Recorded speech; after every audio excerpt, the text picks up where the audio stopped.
నాన్న అంటే కనపడని కష్టం, గుండెల్లో దాగ ఉండే మమకారం మరియు కొండంత ధైర్యం. బిడ్డల భవిష్యత్తు కోసం తన జీవితాన్ని త్యాగం చేసే అపురూపమైన వ్యక్తిత్వానికి ప్రతీకగా ఫాదర్స్ డే నిలుస్తుంది. నాన్నంటే భరోసా. ఒక చిన్న కథ. ఒక చిన్న పల్లెటూరులో రామయ్య అనే సాధారణ వ్యక్తి ఉండేవాడు. ఆయన చేసేది ఒక చిన్న వడ్రంగ పని.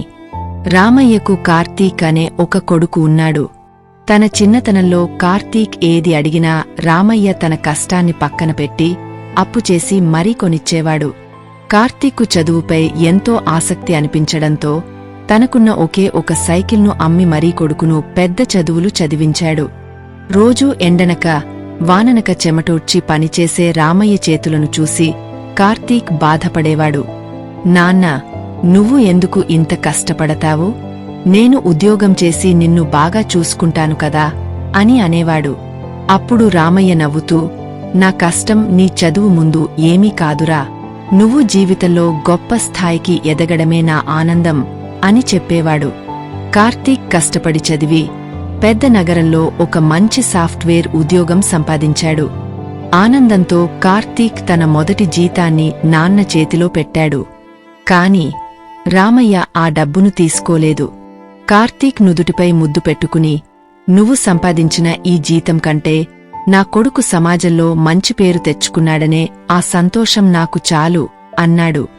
ఆ క్షణంలో కార్తీక్కు అర్థమైంది, నాన్న మౌనం సముద్రమంత లోతైనది, మరియు ఆయన కోపం వెనుక కూడా అమితమైన ప్రేమ దాగి ఉంటుందని. డబ్బులు, బహుమతులు ఇవ్వడం కంటే నాన్నకు మనమిచ్చే సమయం మరియు ప్రేమ ఎంతో గొప్పది. నాన్న ఎందుకో వెనకబడ్డాడు, అది శీర్షిక. అమ్మ 9 నెలలు మోస్తే నాన్న 25 ఏళ్ళు. రెండూ సమానమే అయినా నాన్నెందుకో వెనకబడ్డాడు. ఇంట్లో జీతం తీసుకోకుండా అమ్మ, తన జీతం అంతా ఇంటికే ఖర్చు పెడుతూ నాన్న, ఇద్దరి శ్రమ సమానమే అయినా అమ్మ కంటే నాన్నెందుకో వెనకబడ్డాడు. ఏది కావాలి అంటే అది వడ్డీ పెడుతూ అమ్మ, ఏది కావాలంటే అది కొనిపెడుతూ నాన్న, ఇద్దరి ప్రేమ సమానమే అయినా అమ్మకొచ్చిన పేరు ముందు నాన్నెందుకో బాగా వెనకబడ్డాడు.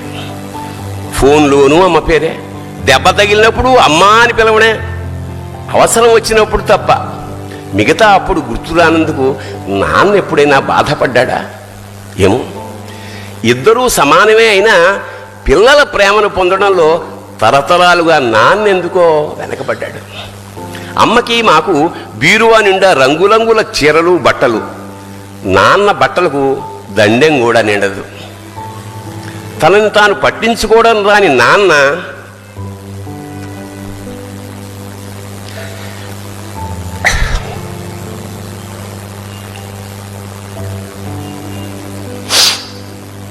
ఎందుకో మాకు కూడా పట్టనంత వెనకపడ్డాడు.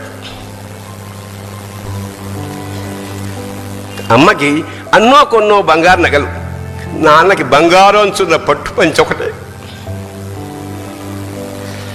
కుటుంబం కోసం ఎంత చేసినా తగిన గుర్తింపు తెచ్చుకోవడంలో నాన్నెందుకో పాపం బాగా వెనకబడ్డాడు.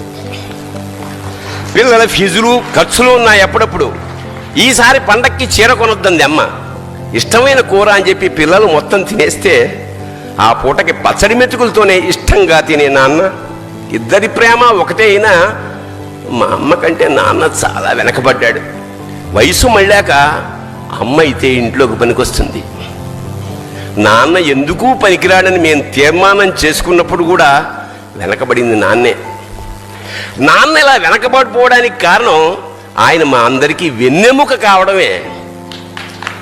వెన్నెముక వెనక ఉండబట్టే కదా దన్నుగా నిలబడగలుగుతున్నాం.